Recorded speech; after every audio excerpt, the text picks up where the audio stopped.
হাজরাতে সালমান ফার্সির বাবা আগুনের পূজারী, বহু বছর আগুনের পূজা করছে। সালমান ফার্সি রাদিয়াল্লাহু আনহু বলেন, দুনিয়ার মানুষ, আমি আমার বাবার একটা মাত্র সন্তান, কোন সন্তান আমার বাবার আর নাই। বিরাট বড় সম্পদের মালিক আমার আব্বা, ইরান দেশের মানুষ, ইরানি অনেক সম্পদের মালিক ছিল। আমার আব্বা জান আমার শিকল, পায়ের মধ্যে শিকল দিয়ে বেঁধে রাখতেন, যাতে আমি পালিয়ে না যাই, হারিয়ে না যায়। বাবার একটা মাত্র আদরের সন্তান আমি।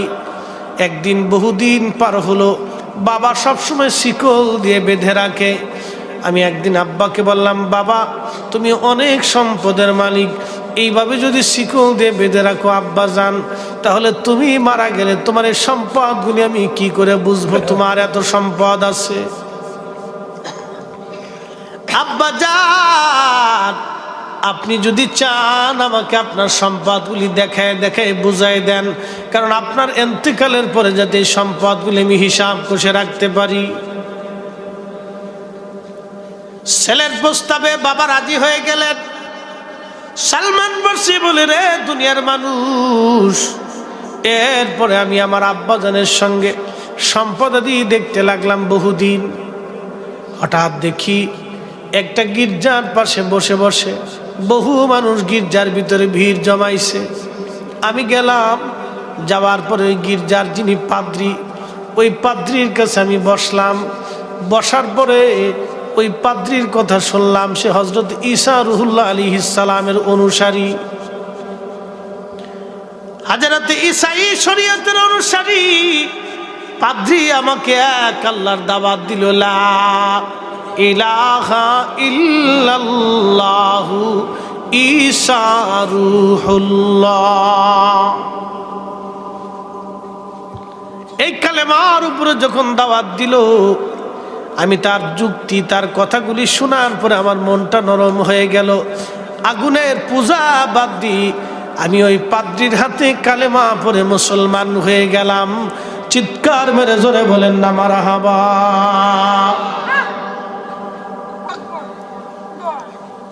মুসলমান হয়ে যাওয়ার পরে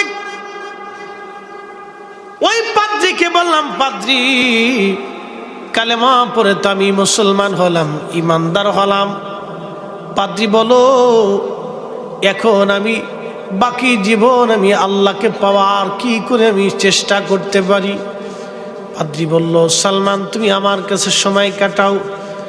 তখন ওই সালমান ফার্সি বলতেছেন, ইয়া রাসূলুল্লাহ 30টা বছর আমি পাদ্রীর সঙ্গে কাটাইলাম।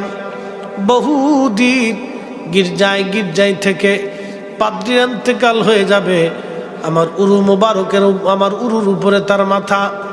পাদ্রীকে বললাম, হুজুর আপনি তো মারা যাবেন, তাহলে আপনি এমন একটা পাদ্রীর ঠিকানা দিয়ে দেন যেখানে বাকি জীবন কাটাইয়া আমি তার কাছ থেকে ধর্ম শিখে নিব, দ্বীন আর ঈমান শিখে নিব।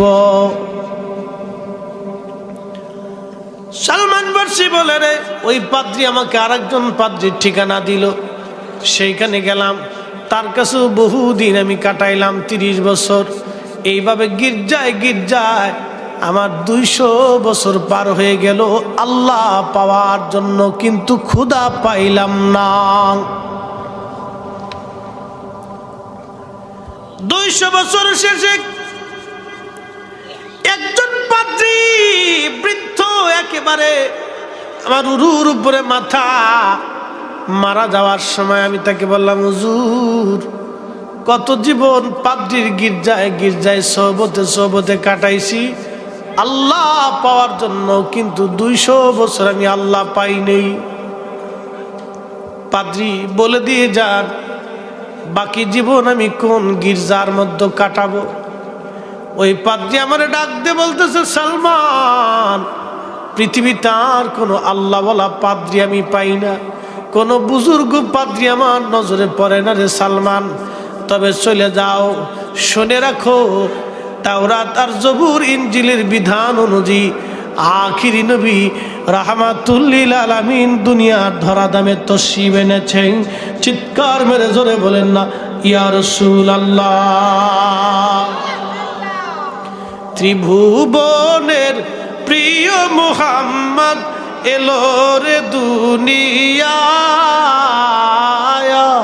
রে সাগর আকাশ বাতাস দেখবি যদি আয় রে সাগর আকাশ বাতাস দেখবি যদি আয় ধুলির ধরা বেহেশতে আজ জয় করিল দিল রে লাজ আজকে খুশির ঢল নেমেছে ধূসর সাহারায় রে সাগর আকাশ বাতাস দেখবি যদি আয় রে সাগর আকাশ বাতাস দেখবি যদি আয়। কষ্ট হচ্ছে আপনাদের?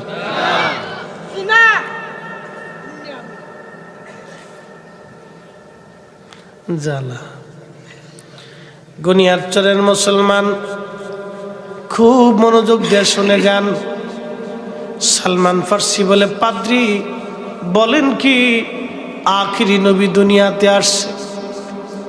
সালমান তাওরাত জবুর আর ইনজিলের বিধান মোতাবেক আমার গবেষণা অনুযায়ী আখিরি নবী দুনিয়ার মধ্যে তশরিফ আনছে। সালমান হুজুর ওই নবী কোন জায়গা গেলে পাবো বলে?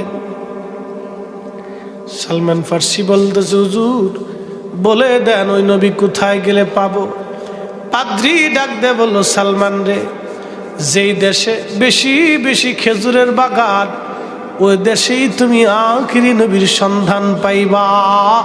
চিৎকার মেরে জোরে বলেন না মারহাবা।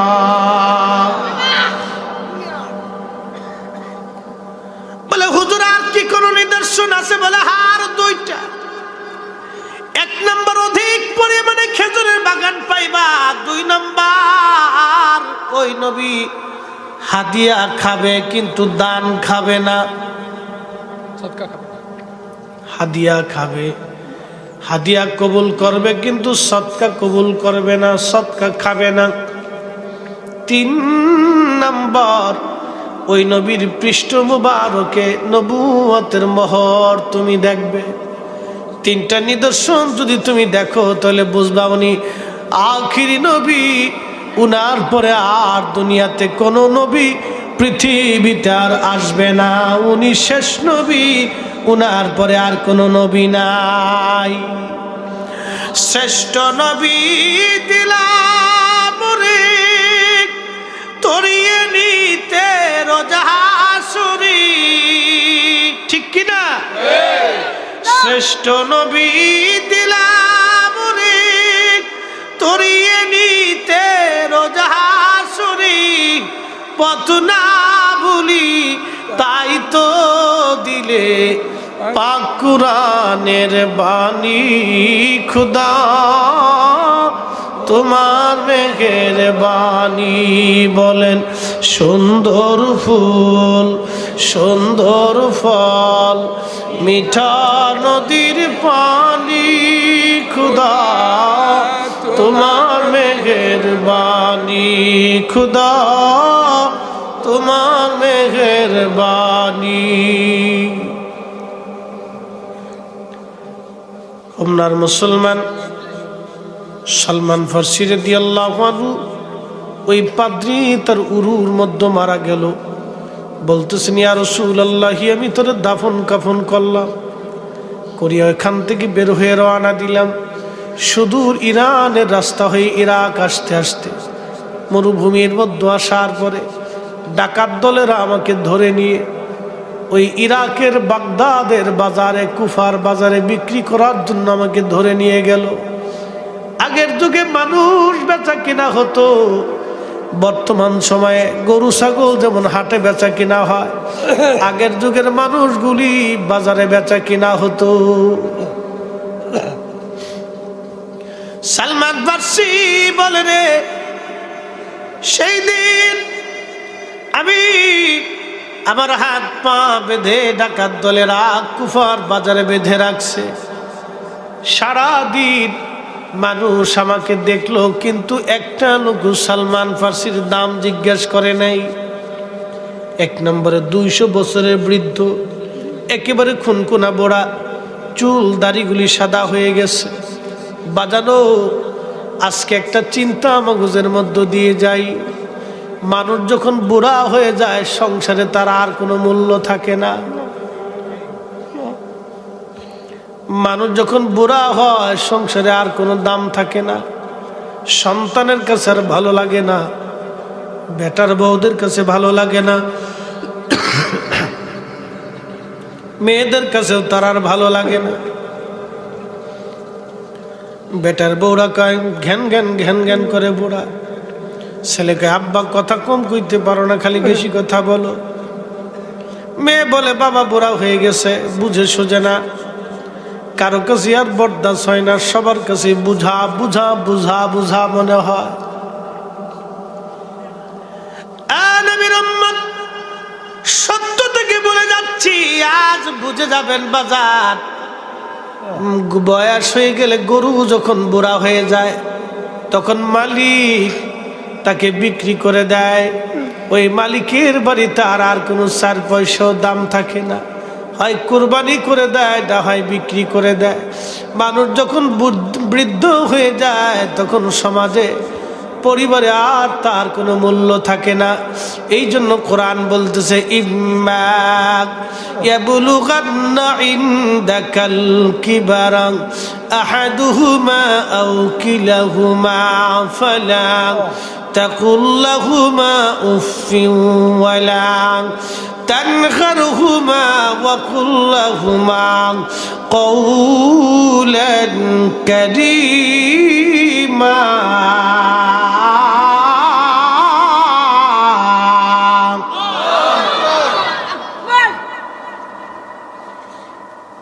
কোরআন বলে যখন তোমার বাবা মা বৃদ্ধ হয়ে যায়, বুড়া হয়ে যায়, তুমি তার সঙ্গে নরম নরম নরম নরম ভাষায় কথা বলো, খুব নরম নরম এহসান করো, দয়া দেখাও, খুব বিনয়ে বিনয়ে কথা বলো, খুব বিনয়ের ব্যবহার তার সাথে করো।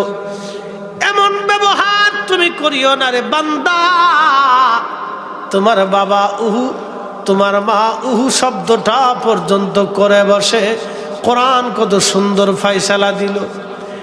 এক উট দৌড়াইয়া আল্লাহ নবীর কদম মোবারকে দৌড়ে এসে কদমের মধ্যে পরে পরে কাঁদে আর বলি ইয়া রাসূলুল্লাহ, ইয়া হাবিবাল্লাহ, নবী গো, বহু বছর আমি আমার মালিকের বাড়ি কাজ করছি, আজকে বৃদ্ধ হয়ে গেছি, মালিকের বাড়ির ছেলের বিবাহের ওলিমার জন্য আজকে সে আমাকে জবাই দিবে।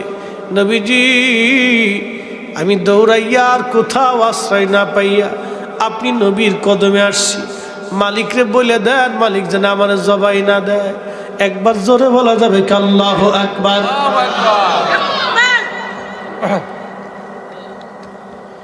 আল্লামা ইমাম হাকিম মুস্তাদরিক হাকিম লিসহিহাইনের মধ্যে তিনি লিখতেছেন, উট নবীজির কদম মোবারকের সাথে মাথা ঠেকায় কাঁদতেছে, পিছু পিছু ওই মালিক দৌড়ে আসছে, আল্লাহ নবীর কাছে আসছে, হুজুর এই উট আমার। নবীজি বললেন, ও উটের মালিক, এই উটটা সারাটা জীবন তোমার বাড়ি বলে কাজ করছে? বলে হ্যাঁ ইয়া রাসূলুল্লাহ। সে আজ বৃদ্ধ হয়ে গেছে? বলে হ্যাঁ ইয়া রাসূলুল্লাহ। তোমার ছেলের অলিমার জন্য বলে তুমি তারে জবাই দিতে যাচ্ছ? বলে হ্যাঁ ইয়া রাসূলুল্লাহ। নবী গো, এইগুলি আপনি কি করে জানেন? বলে ও উটের মালিক, এই উট তোমার বিরুদ্ধে আমার কাছে বিচার দিছে।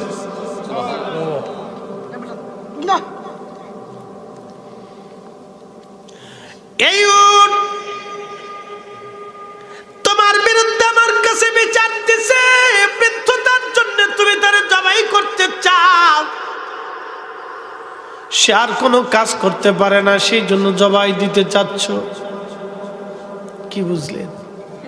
আহা মুরব্বী বাবা, আপনাদেরকে বলি, বয়স হয়ে গেলে সংসারে আর মূল্য থাকে না। রুজি না থাকলে বাচ্চাদের যুবক বন্ধুদেরকে বলে যেতে পারে নাই। কি কথা কর না কেন? মুঘল সম্রাট বাকবার তার লক্ষ লক্ষ সৈন্য ছিল, তারা ডাক দিলে 5 লক্ষ 7 লক্ষ 10 লক্ষ সৈন্য জমা করতে পারত। কল্পনা করতে পারবেন? 10 লক্ষ মানুষ জীবন দেওয়ার জন্য অস্ত্র শস্ত্র নিয়ে রেডি হয়ে গেছে।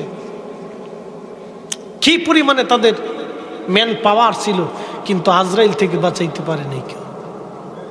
চেঙ্গিস খানের মতো মহাযোদ্ধা পৃথিবীতে 2 কোটি মানুষের জীবন কেড়ে নিয়েছিল, সে শুধু তার সাম্রাজ্য বাঁচানোর জন্য। লক্ষ লক্ষ মানুষ তার জীবন দেওয়ার জন্য তার সাথে ডানিভাবে সামনে পিছনে দাঁড়িয়ে থাকতো। চেঙ্গিস খান পর্যন্ত মৃত্যুর দরজা থেকে ফিরে আসতে পারে নাই। আজরাইলের কাছে সে ধরাশায়ী হয়েছে। পাপ পৃথিবীর বড় বড় বড় বড় সাম্রাজ্যশালীরা সেই দিন আল্লাহর আদালতের সামনে সেজদায় পড়ে থরথর থরথর করে কাঁপতে থাকবে। বাংলাদেশের সবচেয়ে ধনী ব্যক্তি যে সে উলঙ্গ হয়ে থাকবে। কিয়ামতের মাঠে এক নজরও কেউ তার দিকে তাকাবে না। কঠিন হাসরের মাঠে আমার দেশের যত বড় ধনী, যত বড় প্রভাবশালী ক্ষমতাশালী ব্যক্তি হোক না কেন, যত বড়ই জাতিসংঘের মহাসচিব, আমেরিকার রাষ্ট্রপ্রধান, আমেরিকার সেনাপ্রধান, রাশিয়ার সেনাপ্রধান বলেন, পৃথিবীর সবচেয়ে বড় বড় ফৌজের সেনাপ্রধান বলেন, আল্লাহর সামনে সেই দিন উলঙ্গ হয়ে পড়ে থাকবে।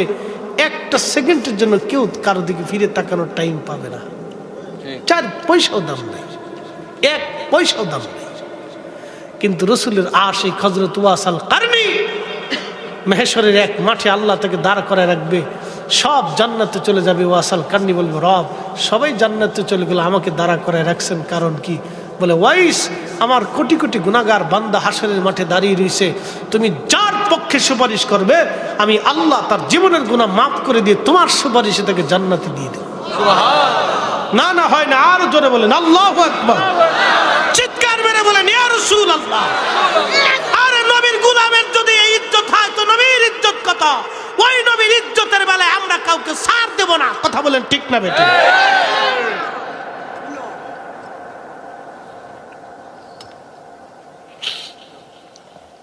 সাকা পুকাছে দিস দাঁড়া, পাগল না জ্বালাত পড়ছে, তোর জবানটা বন্ধ করলি। খা, কথা কইস না, বিসমিল্লাহ কই খা, খুব আস্তে আস্তে খাবি। আচ্ছা ঠিক আছে, ভদ্র আছে, কথা শুনে।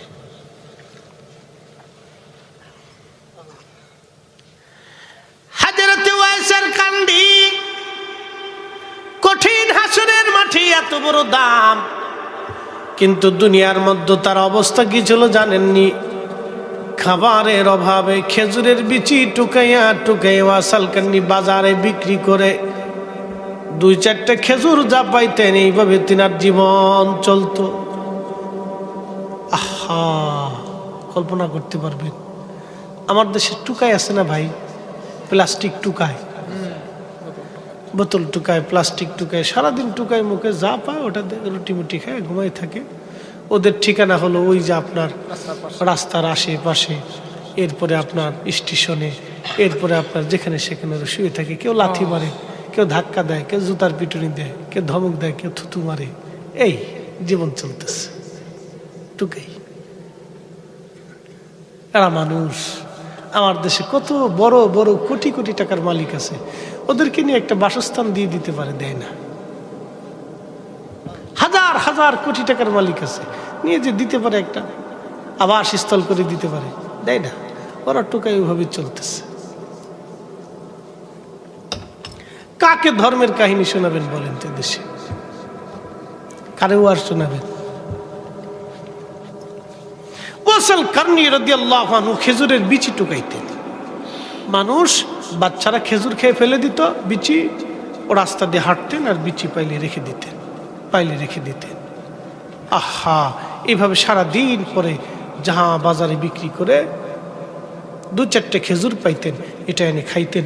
সারা রাত আল্লাহর ইবাদতে কাটাইতেন, সারা দিন ইবাদতে কাটাইতেন। একটা ছোট্ট ঝুপড়ি ঘর, মানুষ তাকে মানুষই মনে করতো না। এই কান্নের মানুষ তাকে, ইয়ামানের মানুষ তাকে ওয়াইস পাগলা বলে চিনত, মাজুব বলে চিনত, পাগল বলে চিনত। সেই দিন ও আসাল কারণী কিয়ামতের মাঠে এত ইজ্জত ওয়ালা হবে, এত সম্মানিত হবে। হাই হাই হাই, পৃথিবীর বড় বড় সম্মানিত রাজা বাদশা ধনী জ্ঞানী গুণী সায়েন্টিস্ট বিজ্ঞানী ডক্টর ডাক্তার সেই দিন আল্লাহর দরবারে 4 পয়সাও দাম নেই, 1 পয়সাও দাম হবে না। যিনি আল্লাহকে সন্তুষ্ট করে কবরে যায়, নবীর গোলামি করে যারা কবরে যাবে, শুধুমাত্র মাহশরের মাঠে তাদেরই দাম হবে। কথা বলেন ঠিক না?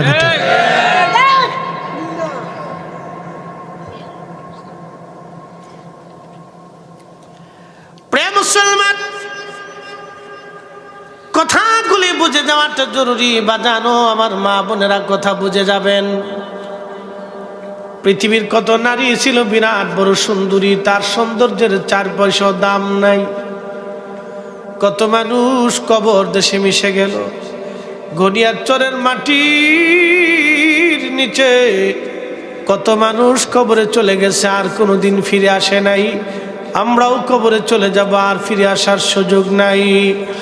একদিন মাটির ভিতরে হবে ঘরে মন আমার, কেন বান্ধ দালান ঘর মন আমার, কেন বান্ধ দালান ঘর।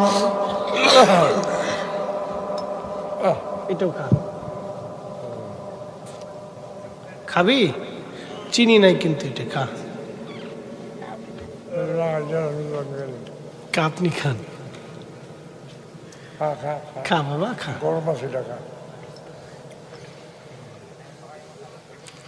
না, টুপিটাও খুব ডক করে মাথায় দিচ্ছে। আল্লাহু আকবার। খুব মনোযোগ দিয়ে। ও আসাল কারনির কথা বলছিলাম। আল্লাহর দরবারে কত বড় ইজ্জত বলা, হা হা, কত বড় দামি সেই দিন হবে। কিন্তু এদেশের কোটি কোটি টাকার মালিক 4 পয়সাও দাম নাই। হ্যাঁ, কি কথা বলেন না কেন? 4 পয়সা নাই, 4 পয়সাও দাম। ঘরিয়ার চরের মুসলমান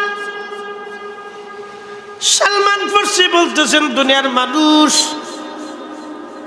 সারাদিন আমাকে বেঁধে রাখছে, কেউ দাম জিজ্ঞেস করে না। মদিনার থেকে এক ইহুদি গেছে কুফার বাজারে গোলাম কেনার জন্য। সারাদিন বাজার তদারকি করে দেখলো একটা লোকও এই বৃদ্ধ লোকটার দাম জিজ্ঞেস করে না। ডাকাতদেরকে যা বললো, ডাকাত, এই বৃদ্ধ লোকটাকে কেন ধরে আনছো? দাম কত কি বলবা? ডাকাত দলেরা বলল, আপনি কে গো? বলে মদিনার থেকে আসছি ইয়াসরিব। দাম কত? বলে কত দাম? একটা লোকও তার দাম জিজ্ঞেস করে না, আপনার যা খুশি মন দিয়ে আপনি নিয়ে চলে যান। খুব অল্প দামে সালমান ফার্সি রাদিয়াল্লাহু আনহুকে কিনে নেওয়া হলো। হযরত সালমান ফার্সি বলেন, দুনিয়ার মানুষ আমার নিতে নিতে নিতে নিতে বর্তমানে মদিনাতুল মুনাওয়ারায় আসছে। আমি কিছুই জায়গা বাসা চিনি না। নিয়ে যাওয়ার পরে আমি মদিনায় চলে গেলাম। আমার মনিব সকালবেলা আমাকে বিরাট বড় খেজুরের বাগানে নিয়ে গেল। আমাকে বলতেছে, সালমান, তুমি বৃদ্ধ মানুষ, কঠিন কোনো কাজ করতে পারবা না। খেজুরের বাগান পরিচর্যা করার জন্য তোমাকে দিলাম।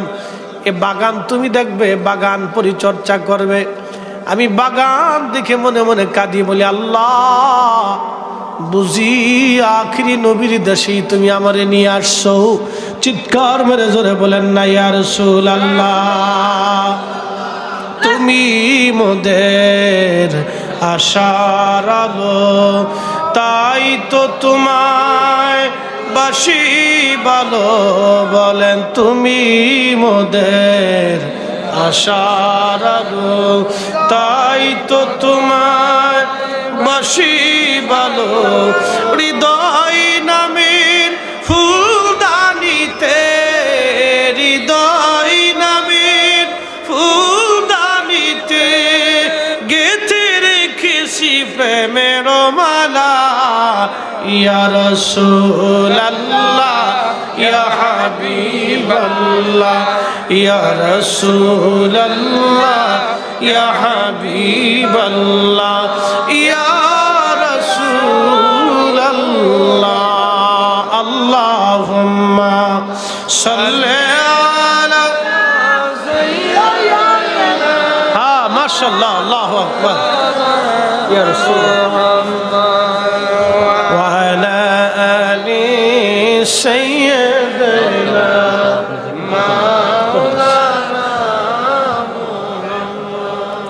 গনিয়াচরের মুসলমান হযরতে সালমান ফারসি বলতেছে কিছুদিন পার হওয়ার পরে একদিন আমি খেজুর গাছের মাথায় উঠে খেজুর গাছ পরিষ্কার করতেছিলাম, ঝুরতেছিলাম। এই যে শীতকাল আসতেছে, আমার দেশের বাড়ি ফরিদপুর, আমাদের গ্রামে আমার নিজেদের প্রায় 250-র মতো খেজুর গাছ ছিল।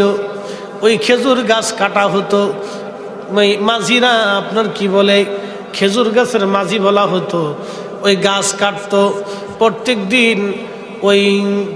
দিন ঠিলা ভরে ভরে প্রায় 10, 20, 30, 40 ঠিলা পর্যন্ত আমাদের রস আসতো। ওই খেজুর গাছগুলি জোড়া হচ্ছে।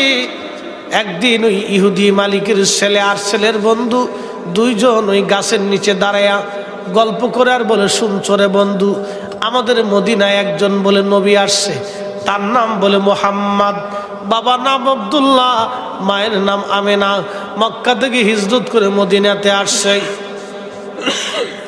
আইয়ুব আনসারীর বাড়ি, সে নাকি আখিরি নবী। ইহুদিরা হাসাহাসি করে।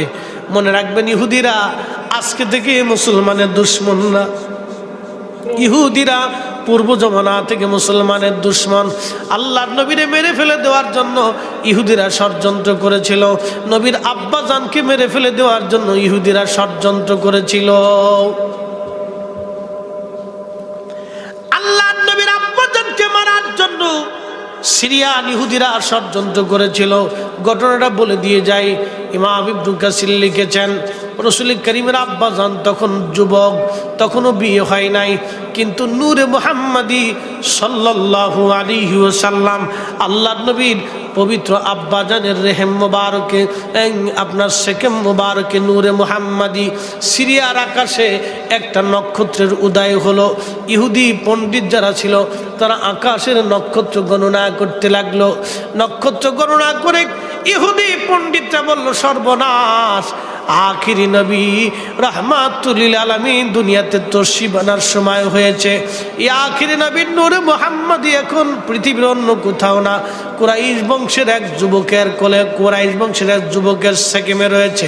এই যুবকের নাম আব্দুল্লাহ, বাবার নাম আব্দুল মুত্তালিব, তার বাড়ি মক্কাতুল মুকাররমা। কুরাইশ বংশের বনু হাশিমের সন্তান। 70 জন ইহুদি কমান্ডো সৈন্যকে পাঠানো হলো আল্লাহর নবীর আব্বা জানকে মেরে ফেলে দেওয়ার জন্যে। ইহুদিরা আজকে থেকে নবীর দুশ্মন না, আমাদের দুশ্মন না। ইহুদিরা পূর্ব থেকেই আমাদের দুশ্মন। আজকে যারা ফিলিস্তিনের মুসলমানদেরকে নির্মমভাবে হত্যা করে ইহুদিরা আজকে থেকে দুশ্মন না, বহু আগে থেকেই দুশ্মন। ওরা আল্লাহর দুশ্মন, মুসলমানদের দুশ্মন, ওরা আমাদের দুশ্মন। কথা কোন ঠিক কিনা?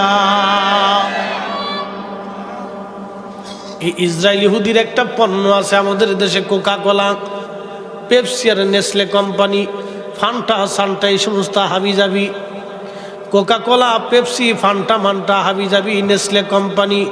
ও নবীর উম্মতেরা, বাঙালিরা, আপনাদেরকে বলে দিয়ে যাই, ফিলিস্তিনের পক্ষে যুদ্ধ করার মতো শক্তি আমাদের নাই, অস্ত্র আমাদের নাই, যাওয়ার সুযোগ আমাদের নাই। কিন্তু বাংলাদেশে একটা প্রতিবাদের ভাষা আছে, সেটার নাম ইসরায়েলের কোনো পণ্য আমরা খাবো না, কোনো পণ্য কিনবো না, কোনো পণ্য বিক্রি করব না, কোনো পণ্য ছব না। তার ভিতরে একটার নাম পেপসি, কোকা কোলা। একটা পেপসি যদি 100 টাকা দিয়ে আপনি কিনে খান তো 50 টাকা ইসরায়েলে চলে যাবে। এই 50 টাকা দিয়ে ওরা ফিলিস্তিনি ভাইদের বুকে গুলি করবে। আমরা বাঙালি মুসলমান নিয়ত করলাম আজকে থেকে ইসরায়েলের কোনো পণ্য আমরা কিনবো না, ছড়ব না, বিক্রিও করব না। রাজি আছি না নাই? না না, জোরে বলেন আছেন না নাই? তার ভিতরে একটা পেপসি, কোকা কোলা, মনে থাকবে? এগুলো খাওয়ার কোনো ফজিলত নেই, এটা খালি খালি পেটটা মোটা হয়। আর গ্যাস্ট্রিক বাড়ে, আর ছাড়া কোনো ফজিলত নেই। এই পেপসি কোকা কোলা এটা খাবেন না। শুয়োরের গোশত যে হারাম মনে করেন, এই পেপসি কোকা কোলা ওই রকম আপনারা দূরে রাখবেন। কুত্তার গোশত আইনে যদি আপনাদেরকে বলা হয় কুত্তার গোশত দিলাম ফ্রাই করে খাবেন রুটি দিয়া, কথা কন না খাবেন? কুত্তার গোশত যেরকম না খাবেন ঠিক ওই রকম পেপসি কোকা কোলা আপনারা খাবেন না। এটি ইসরায়েলের পণ্য, এটা খাওয়া যাবে না। ঠিক আছে বলেন কেন, জোরে বলেন।